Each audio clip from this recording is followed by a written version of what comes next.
The summer of the beautiful white horse, इस chapter का दूसरा और आखिरी लॉन्ग आंसर टाइप क्वेश्चन करते हैं हम। क्वेश्चन है हमारा, what impression do you form of cousin Murad, यानी कज़न मुराद के बारे में पढ़ने से आप पर क्या प्रभाव पड़ता है। आंसर है, Murad was a young boy of 13, यानी जो मुराद है वो 13 साल का एक छोटा सा लड़का था। He belonged to the Garoghlanian family of Armenia, वह आर्मेनिया के गैरोग्लिनियन फैमिली से बिलोंग करता था।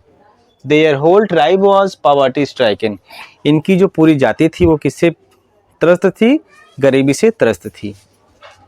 In spite of abject poverty, यानी कि घोर गरीबी होने के बावजूद भी their family was famous for honesty, इनकी जो पूरी फैमिली थी किसके लिए प्रसिद्ध थी, ईमानदारी के लिए फेमस थी।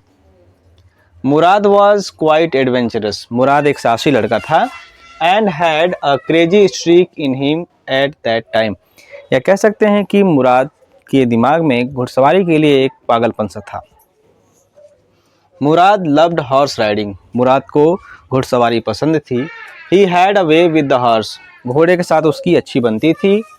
He had tempted the horse by his affectionate behaviour, उसने घोड़े को क्या कर लिया था, अपने स्नेही व्यवहार से लुभा लिया था।